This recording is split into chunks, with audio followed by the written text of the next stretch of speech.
Well, it's every time something happens when it's live, and I'm doing it alone. So welcome everybody to another Music Cafe. We went straight to the take where we have our guest Marcelo Lehninger, who's joining us today. Thank you, Marcelo, for joining us before we start our conversation, and having a little coffee here as well. Thank you, Um, Alex. Wonderful Thank to you. be here. Thank you. Fantastic.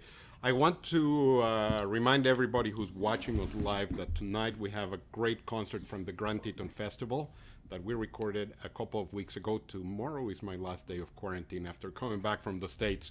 So I'm very happy about that. Jeffin Bronfman and four other musicians from the Grand Teton Festival performing the quintet from Robert Schumann. Don't miss that. The other concerts are already live, and next week we have Jacqueline Stocker. Don't miss that interview; it's going to be a lot of fun. For now, it is a great pleasure to welcome you, Marcelo. Thank you from Grand Rapids, Michigan, today live, which is great to be back live, which I haven't done in a couple of weeks. Thank you for joining me. Thank you. And Marcelo, I'm going to do a little introduction because perhaps a lot of people don't know you, but I wrote here some of the orchestras you've worked for, and wow, is it ever impressive? Obviously, the OSB, Orquesta Sinfónica Brasileira in Rio de Janeiro.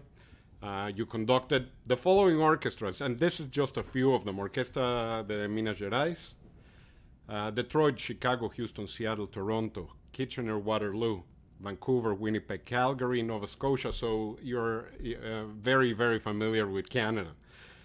Melbourne, Lucerne, Lausanne, the National Symphony Orchestra in Washington, D.C., who's principal conductor now and music director is our friend Gian Andrea Noceda. You conducted in Louisiana, I suppose, with Carlos Miguel Prieto, who's a great friend as well, and he conducts the National Orchestra in Mexico City. You were assistant to Maris Jansons with the Concertgebouw, assistant to Kurt Masur in New York with the New York Field, with the Gewandhaus in Leipzig, and the France National Orchestra in Vienna.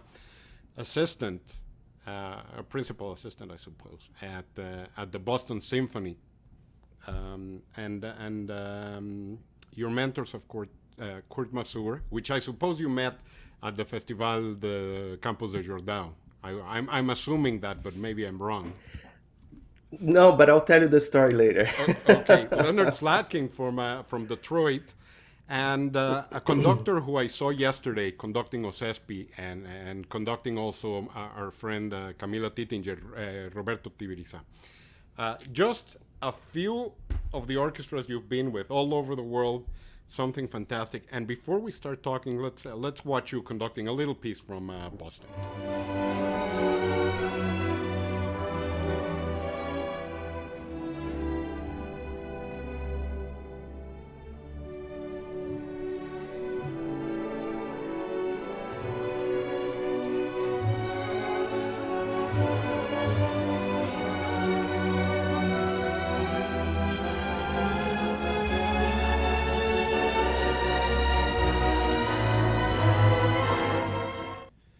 And that's as much as we can show without getting copyright infringement. But there we go.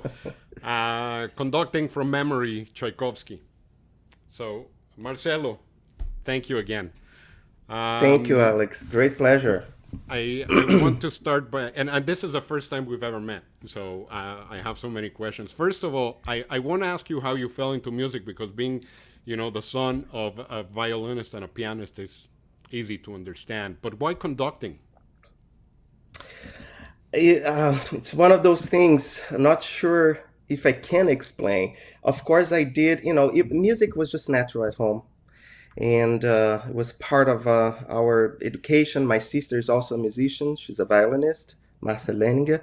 And so I did study violin and piano.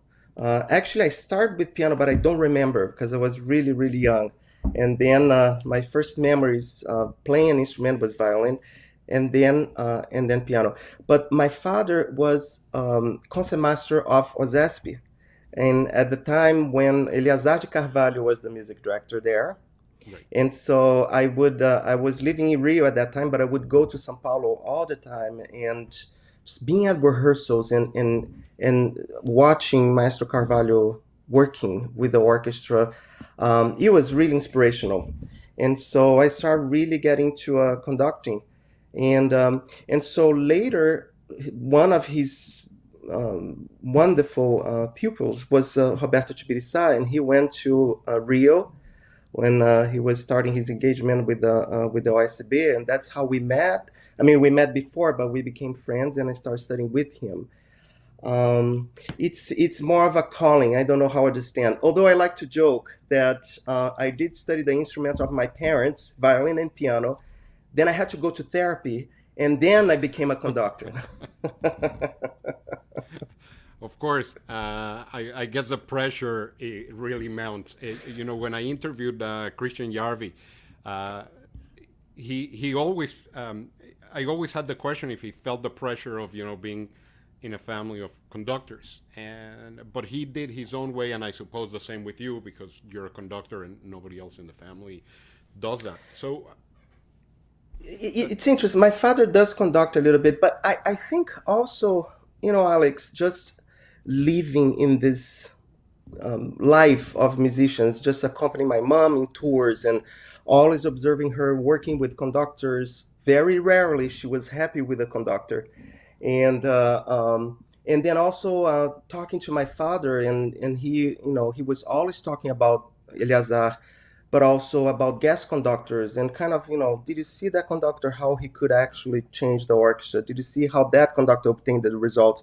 Did you see that conductor didn't really know how to communicate with the orchestra?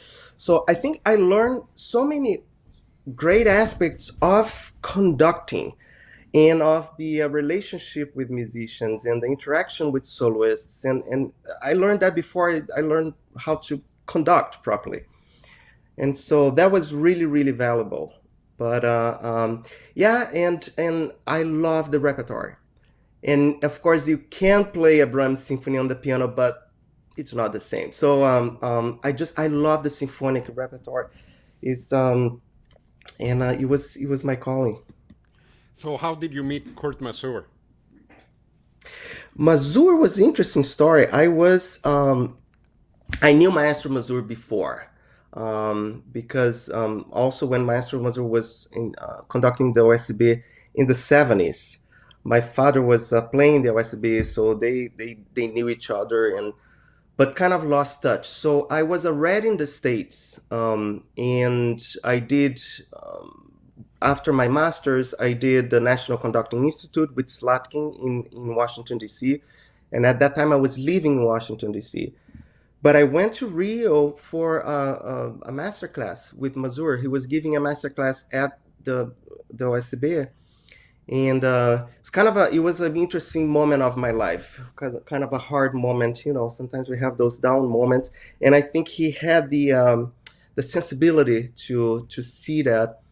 And I started working with him there, and then we kept in touch, and he invited me to be the recipient of this Mendelssohn scholarship. And that's when I traveled to Europe, and I was there studying with him and traveling with him, being his assistant, and studying the life of Mendelssohn and other great composers. So it was life changing for me, and not only because he kind of, he helped me musically, emotionally, everything. He was a great, great man. And then you got the calling from Boston. I got the calling from Boston, and again, that was the last year I was living in Washington D.C. This is 2010, so it was right after the economical crisis, and things are scary here at that moment. I was working with the Youth Orchestra of the Americas, and I decided to not to work with them. The National Symphony in Washington, they hired me as a cover conductor many times, and I conduct like summer concerts, and they had some budget cuts. So I got a position in Minas Gerais, And that's when Fabio Macchetti called, I spoke to me and he said, I am starting this new project in Brazil. I know it seems crazy that I am starting a new orchestra in Brazil, In with the Minas goal of Gerais. having in Minas Gerais, although it's the third largest city in Brazil, but it's, to the goal of having a new hall and touring and recording, all the things that a great orchestra should be doing. And he said, "So would you like to come here and work with me?" And I said, "Yeah." So my wife, she's American, but she lived in Brazil 3 years. She speaks Portuguese. She loves Brazil. She said, "Let's go." So the I was I remember I was driving to my farewell party in DC, and a few weeks before I had to move to Brazil. And so it was my manager, and he said, "Oh, when are you going to Brazil?" You know, this January, whatever it was. And he said, "Oh, great! You 2 days before you need to be in Boston. They want you to conduct there. They want to audition you for the position of assistant conductor." Okay, so I had 2 weeks to prepare myself, and I went there. And when I went, it was a nightmare to get there. It was snow blizzards, and airports were shut. It was crazy. Just getting there physically was very complicated. But when I got the position, my at that moment, our stuff, our furniture, piano, my score, everything was already in the ship going to Brazil.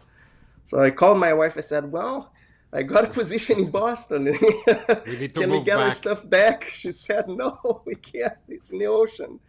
But anyway, so the contract there started in September of that year. So I decided to go to Brazil, and I stayed a season with Macchetti in Minas, and it was wonderful working with him and see the orchestra developing. But then I came back to the States and went to Boston. Have you conducted Minas in the new hall? I did twice. You did. Wonderful, It's a wonderful. beautiful It hall, isn't was it? It's beautiful hall. The stage is very nice. It feels cozy. It's not one of those, the modern halls where you don't feel comfortable on stage. And the sound is wonderful, and it looks beautiful. So yeah. yeah, I was very happily surprised. I was I actually the year I was there. I remember we're looking at the drawing and when they're actually, you know talking about having the new hall and talking to the architectures, and we should have a door here and we should have an exit here. So it was a little bit of part of that process. So when I went there and see the final result, I was really, really happy. It's a beautiful hall. I've been lucky enough to be there twice. One with Fabio Macchetti. It's quite a fantastic experience.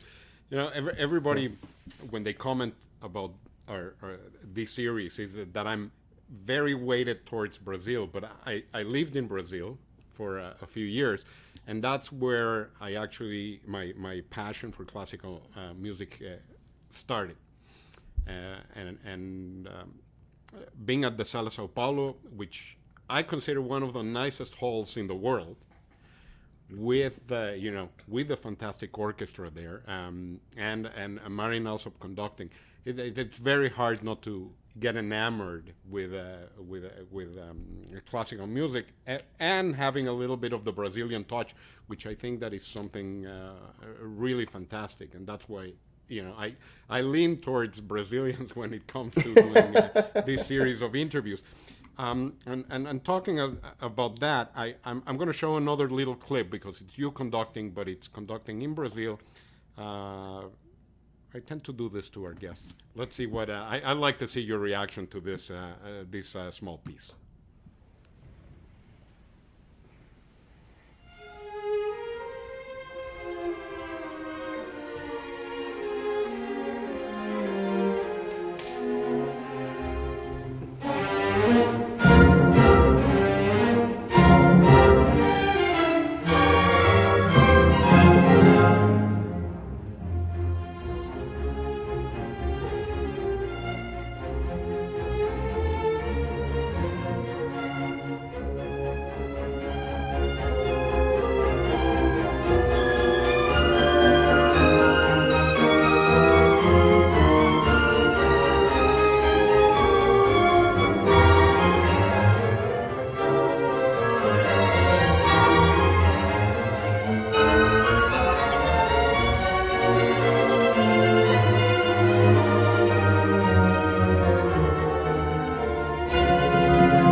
And I have to get out of it because I'm going too long waiting for the piano. But it's a fantastic thing, and I love to see your face smiling because you're conducting, of course, your mom on the piano.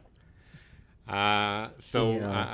Tell me something, Marcelo. You're conducting there Grand Rapids with your mom playing piano, and you've conducted in the same in the same hall with your father playing the violin. How does that feel? Not a lot of people get that opportunity. How does that feel? So that recording actually you just showed was at Sala São Paulo. That was with the Ozuspi. But we did the same concerto here in Grand Rapids and also in Los Angeles. Uh, Interestingly, the Chopin Second, which is the piece you just showed, my mom, that was the last piece my mom played in a concert pregnant with me. So that was before I came to this world. And I remember there was a video of it, and I can't find anywhere. But she was playing already. It was very late in the pregnancy, and that was Chopin Second. So I think I learned that piece through her before I was born. But with my mom, it's a very very interesting experience because you get a piece like Chopin Second, for example, which it's not a really difficult piece for the orchestra, but it is somewhat a difficult piece for the conductor because, of course, the piano plays very free and somewhat improvisated, and you need to be there with the soloist. But with her, and I conduct that piece with many other soloists, but with her, there's something very interesting that happens. I know what she's going to do even before it happens. So, and she likes to surprise, in the day of the concert. She does things different than in rehearsals, and which is wonderful. It keeps fresh. But I know what's gonna happen. We don't even need to look at each other so much when we're playing together. We're kind of, we understand each other musically. And I spent a, a lot of time under her piano when I was a kid, and she was practicing. All I could see was her feet, and I was there with the dog and playing and doing my homework. So I had this world under her piano, and because she traveled so much, it was a way for me to stay close to her. So we communicate very deeply through music, and so it's always a great experience to play with her. And with my father, we played not too long ago for the first time.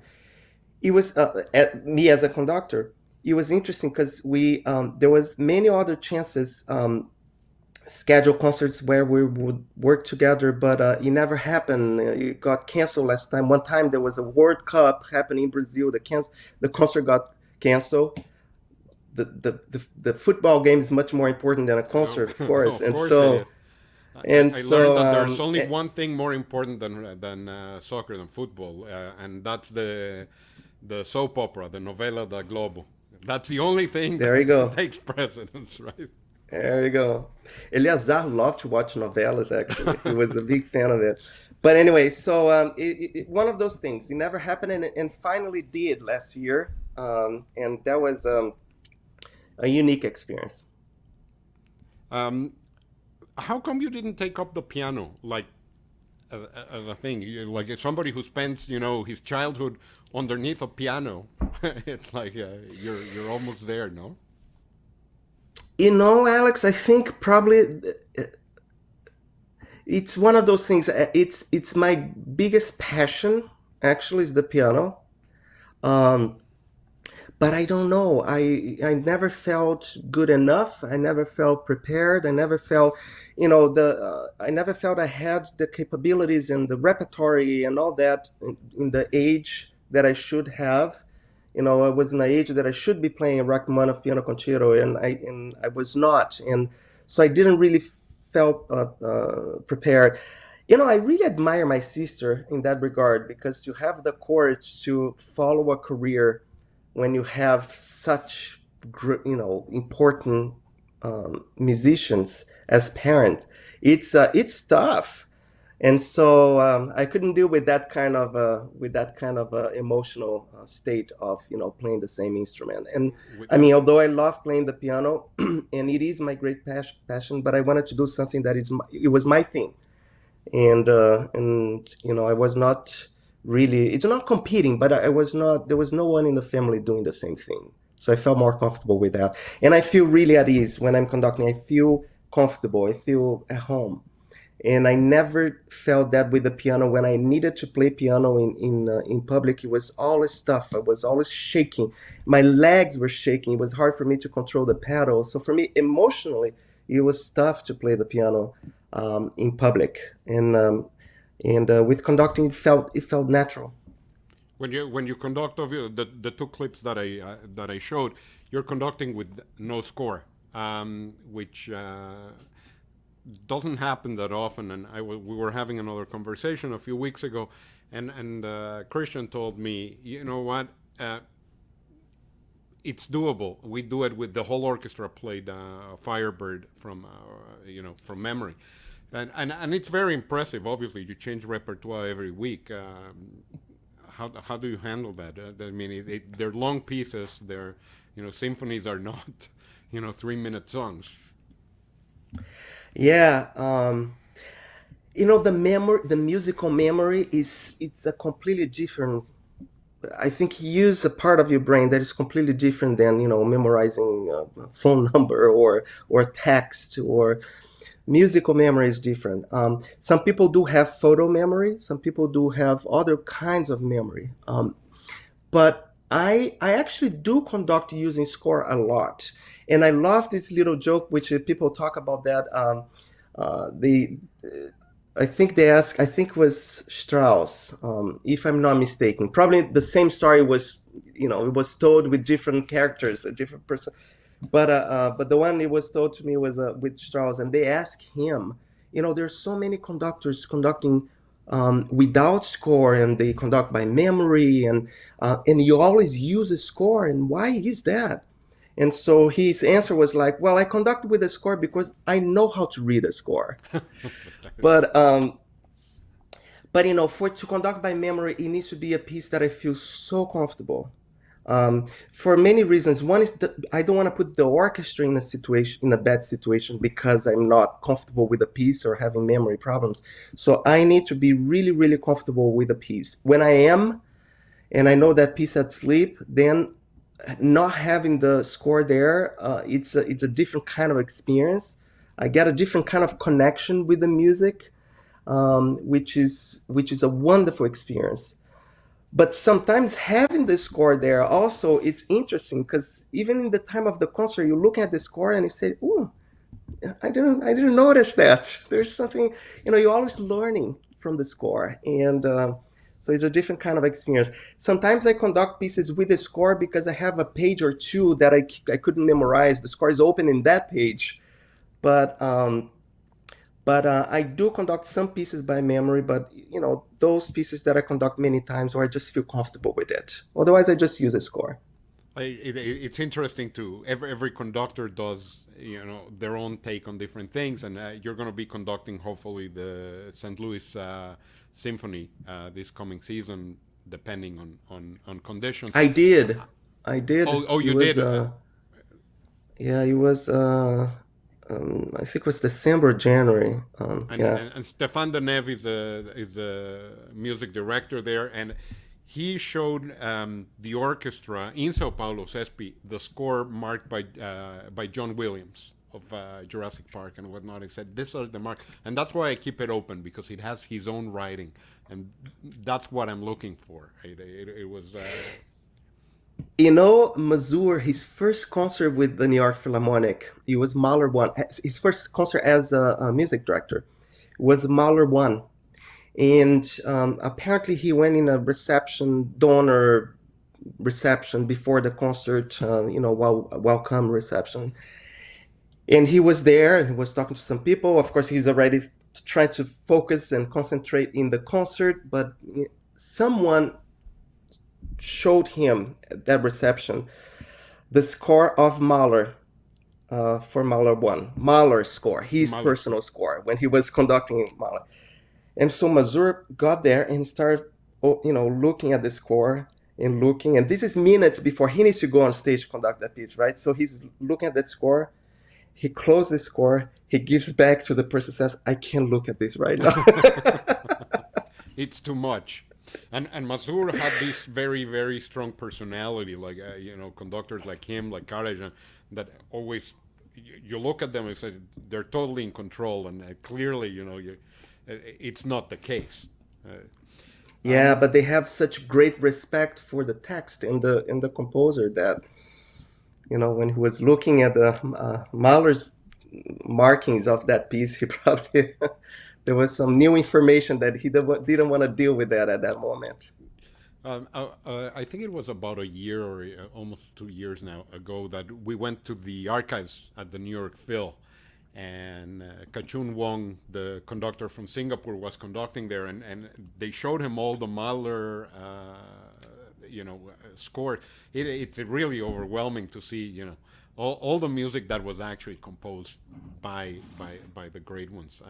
It's really a fantastic Yeah. experience. I don't think it's open to the public in general, but it's a great experience to go and see the transcripts. I wanted to ask you, when you went to Boston, you had to start conducting on a pinch. Something happened and you had to conduct, and after that, when they went to Carnegie Hall on the tour, you were the conductor. How did that come about? How did that happen? There's always those very happy accidents, like Leonard Bernstein had that same thing with the New York Phil, where he had to conduct on a pinch. Yeah, it was Boston. To start with, Boston was an incredible experience. Experience of my life that I will never forget. I learned so much, made so many wonderful friends, and it was really interesting. And for me, it was very emotional because I was the second Brazilian to hold a position there after Eleazar.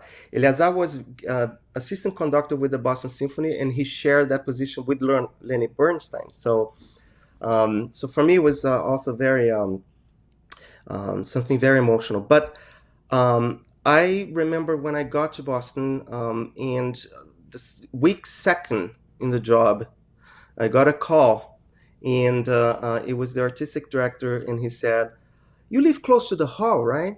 And I said, "Yes." He said, "Well, good, but I don't think it would hurt if you bring your tails tonight." And I said, "What's going on?" So Levine was conducting Mahler second, but he conducted a matinee at the Met the same day, and then he got in a private jet. He was stuck in traffic in New York. They found him a private jet to fly to Boston to conduct Mahler second that night. So, but he was late. So week second on the job, maybe I need to go and conduct Mahler second without rehearsal. So I learned very quickly. I better be prepared here. Prepared. And so not too long after that, and with the health problems that Master Levine had, they tried. It was a world premiere of Bert Whistle Violin Concerto, and they tried to find every single conductor that knew Bert Whistle music in London and everywhere. They even called Boulez, and he declined, and he didn't want to learn that piece at that moment. So I was the one, and I received the call. It was on Thursday, and I needed to start rehearsals on Tuesday of the following week. And I didn't learn the piece yet because the piece, when I opened the score, I had so many questions. I want to talk to Levine and kind of observe how he would conduct so I could learn from him. But didn't have that chance anymore. So I had to learn the piece in days to get ready for the first rehearsal on Tuesday. And but it's one of those things you need to do. You kind of get in the zone, you forget everything else that is happening, and you just do your job. I do remember telling my wife, I said, for the next few days, I don't exist. And I was working on that piece like day and night. Sometimes I just see a little plate of food coming here. You should put some food for me to to eat. And but I was with Tetzlaff playing the solo, and he was so wonderful, and it was a incredible experience. It was tough. It was scary because I knew at that point I needed to conduct the same program at Carnegie Hall too.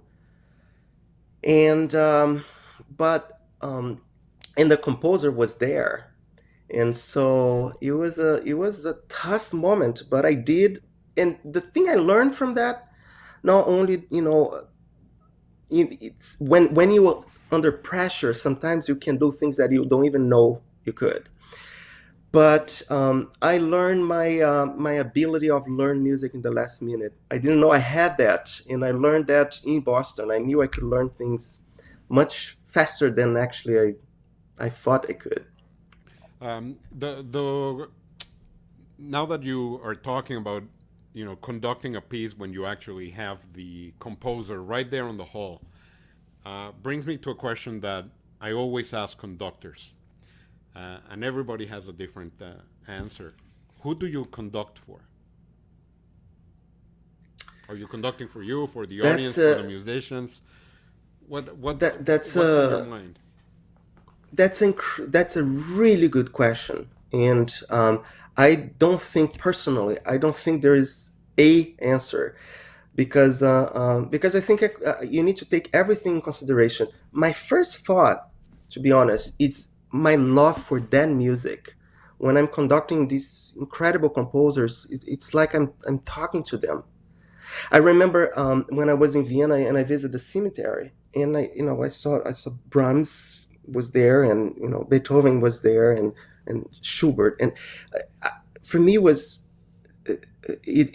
a confirmation that they were real. For some mind, for me, they're gods, and so that's the first thing that it happens to me when I'm conducting. I'm having a conversation with them. I want to learn from them. But technically speaking, I know I need to conduct for the orchestra. I know they need some kind of information that will be helpful for them.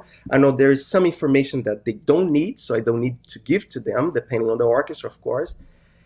And so physically, I know I need to conduct for them, so they get the information that they need, and it'll make their lives easier, and they'll make the music experience good. Internally, I'm conducting, having a conversation with this incredible genius, that those conductors and the incredible masterpieces, and you get lost in it. At some point, you're not really thinking. Um, you just get absorbed by the music. But I don't wanna say that in the wrong way, because a lot of my colleagues, they say I don't conduct for the audience because I don't want to be a showman, and I that's a part of me that it's very clear. Never do show for the audience, but also have a great deal of respect for them, because they are spending their money to buy those tickets and sit there and have a good night of music and a good music experience. So you need to take that in consideration. And it's when you're rehearsing the orchestra as well, the way you balance, the way you work with the acoustics of the hall, it's taking in consideration who will be sitting there, and how the sound travels and all that. Because again, I'm thankful for these people. They left their homes, they pay money to come to a concert, so you can't forget they're there.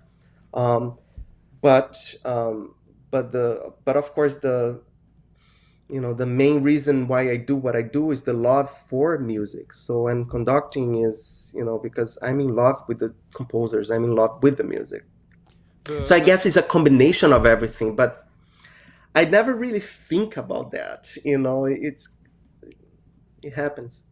one of the questions that always comes up, and not in these conversations because everybody tries to avoid it, is that after all, of course, you don't want to be a showman, but it is entertainment. Although we like to think that classical music is, culture, and it is, of course, culture, but it is entertainment because it came, when Mozart and Beethoven were performing, they were the entertainers of the time. It's not like something different. Is there a problem with considering that classical music is also a form of entertainment?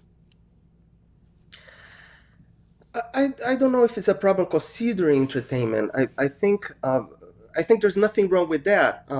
Especially when you're audience, and you're going on a Friday night or a Saturday night, you want to be entertained. But when we are performing, we can't think of that, because then you can start exaggerating things that shouldn't be there. Again, music, it's not a science, At least I think that way. I tend to stay away from people that say they know everything and music is this, you need to do that way. And I, I think music is much bigger than that. But you need to be one needs to be very careful that what you're doing on stage, it's not the principal reason is not to show off, to entertain in that regard. The entertainment comes from the music. I have nothing against conductors that are very active on the podium. I have nothing against conductors that barely move on the podium. I don't care. I want the musical experience. And if the music experience and the music making, the final result is a good one, wonderful. You obtain the result. The problem is, especially today, that you have so many conductors popping up because of many different reasons that is not solely musical, and some of them you see the kind of gesture, the kind of presence, the kind of forcing a specific image. When the music content is not there, it becomes empty, in my opinion. And so again, I think there's nothing wrong to think that a concert is an entertainment, and for many reasons, sitting there, you will be, and good thing that it is. But for the performers, you shouldn't get lost with that idea. I learned that for so many people. Of course, that's how I was raised by my parents. That's how wonderful friends, one of my dearest friends, Nelson Freire, and we played together so many times. We were very, very close friends. He always tells me that. He said, I'm the age that I am, I still not fulfilled and complete. I still have so much more to do. And he said, be careful when you start making things for the others. Be careful when the music is not the focus of what you're doing. Forget about everything else.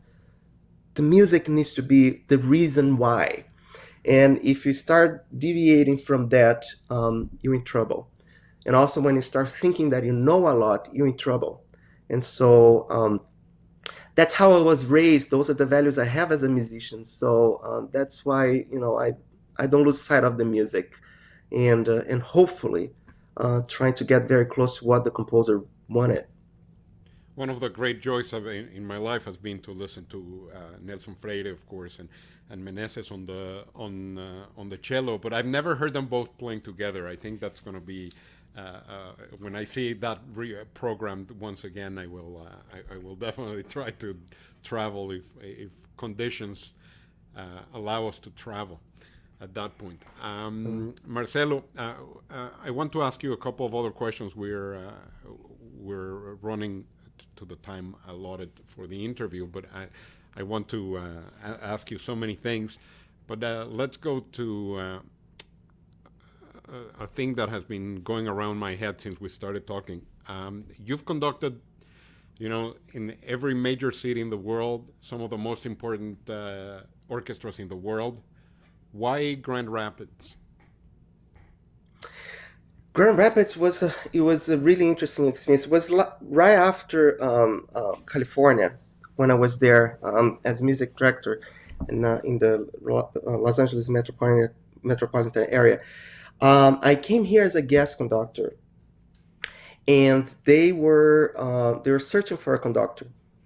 That happens a lot when you go guest conducting orchestras. They're in a search. You're a candidate. But I came here as a guest conductor, and when I arrived here, I was really impressed.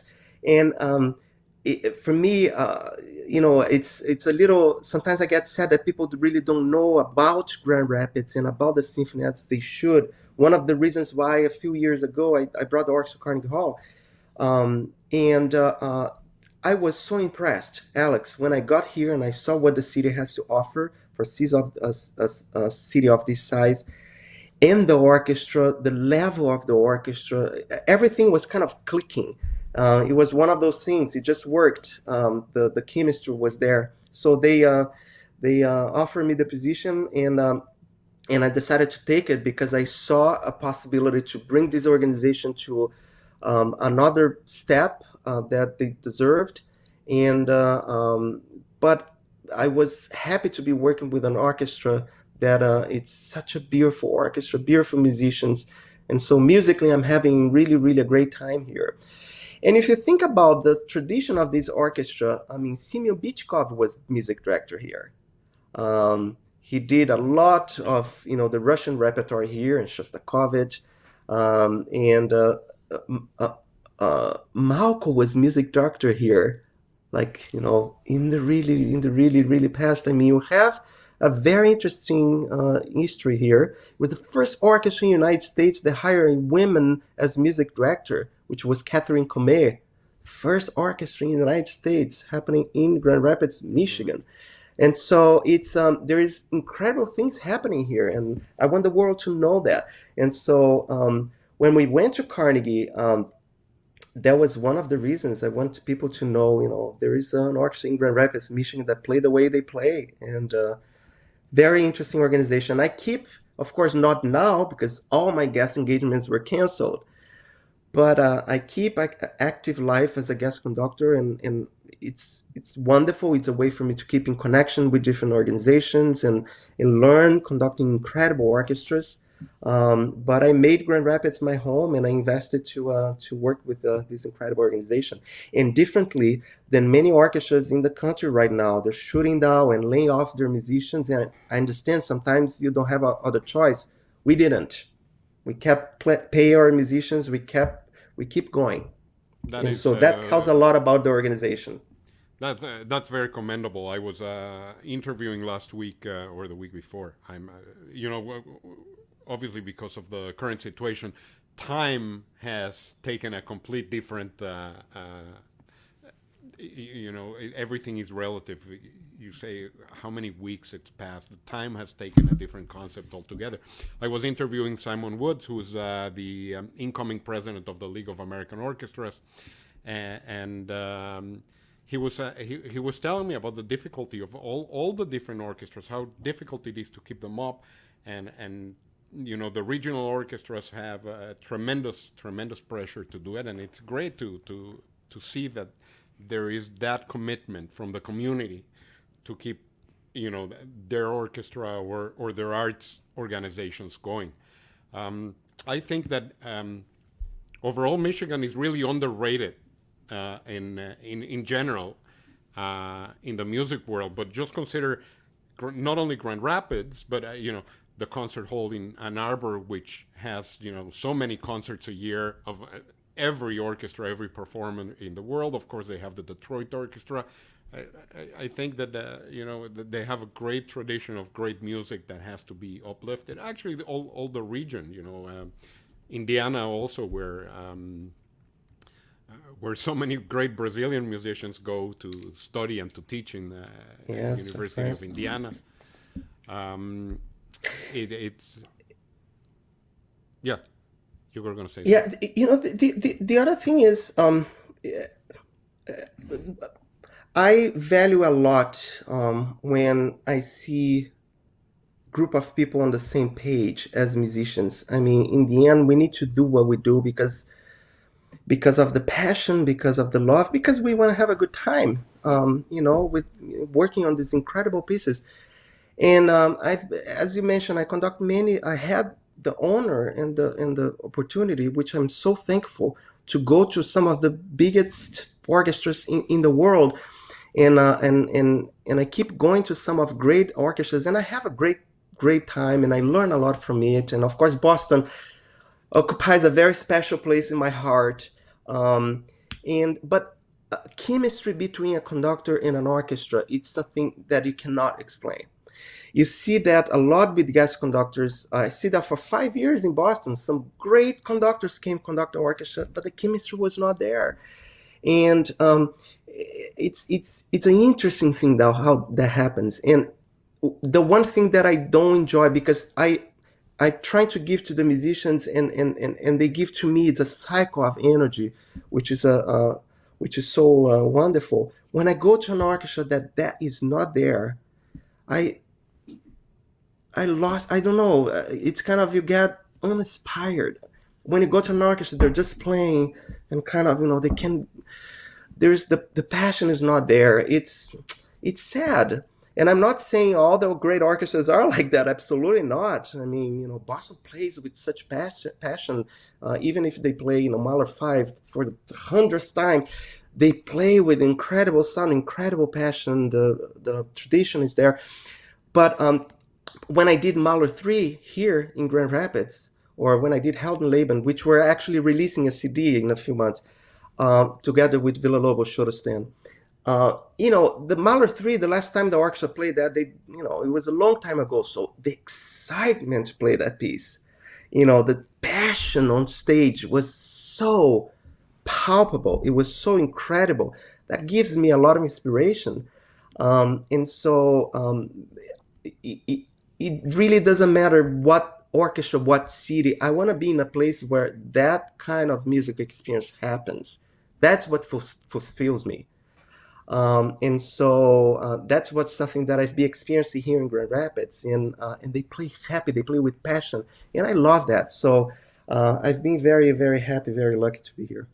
It's one. A few weeks ago, I was talking with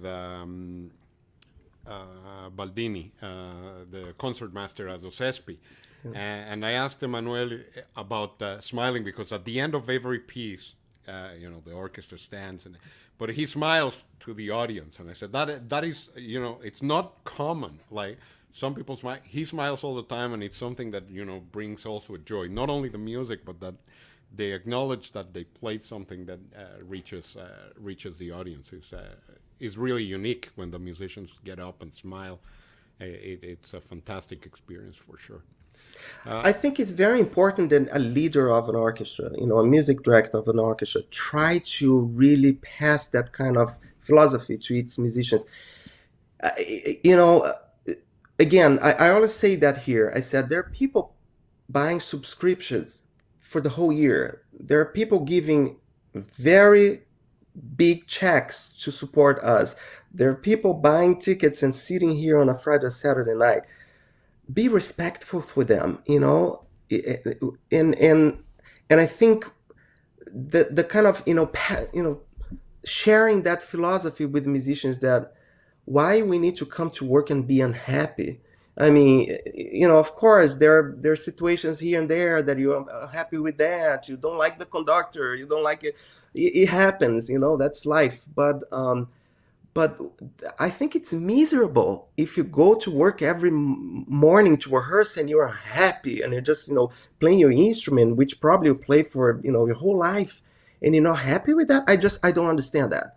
And so I always try to tell the musicians of an orchestra, where I am the music director, of course not as a guest conductor, but always try to tell them, let's be happy. Let's come to work and forget about everything. And those 2.5 hours needs to be something that is a unique experience. We're working with something that we love, so why not be happy? And It's you know, it's like you get paid to play music. It doesn't get it does get a little bit better. Let me tell you. I get to record music and I get paid to do it too. So 2 weeks ago I thanked the musicians for the performance that they gave, basically to me and my crew, because there's no audience, and I really thank them for performing. And there's no greater joy than doing my job and getting paid to do our job. And I sit down, I simply just listen to music, and Donald Ronickel's conducting and Jeffrey Bronfman playing. It's like it's such a joy to do this. yeah. Marcelo, the conditions in the world are crazy right now. We don't know what's happening, tomorrow. What's next for Marcelo Lehninger and the Grand Rapids Orchestra? Well, it's again, I this is it's a crazy moment. It's hard to explain, and 5 or 6 months now that we've been living with this lockdown in the pandemic, and I experienced so many emotions, every single kind of emotion you can imagine throughout the whole thing. And of course I don't want to sugarcoat any that is happening. I I get very interested when people say, "Oh, I'm doing all these great things and watching all these movies and reading all these books. Finally, I have." I said, "Okay." Um, but I don't like when people are freaking out and this is crazy, the world is going to end. We need to find some kind of balance in between, and it's hard. I mean, every single day I get a call and there's another concert that got canceled. I was going to Prague in October. I was really looking forward to that for the first time, to conduct in Prague. It got canceled or postponed, and that, of course, I'm sad with that, but you need to find ways to keep going. Personally, I need to say, the one thing that few things that I'm happy about what's happening with me right now is that I finally had the time to practice piano again every day after 20 years of not doing that. That kept me sane, let me tell you, because just I'm making music. And then because of that, I had the courage to announce that I'm going to conduct from the keyboard and play a Mozart piano concerto in October. And I'm doing also a recital in December, streaming. So by making music and practicing piano, having more time to spend with my family, my daughters, I was always traveling all the time. And, I'm just trying to find ways to say, I can do things that I never had time.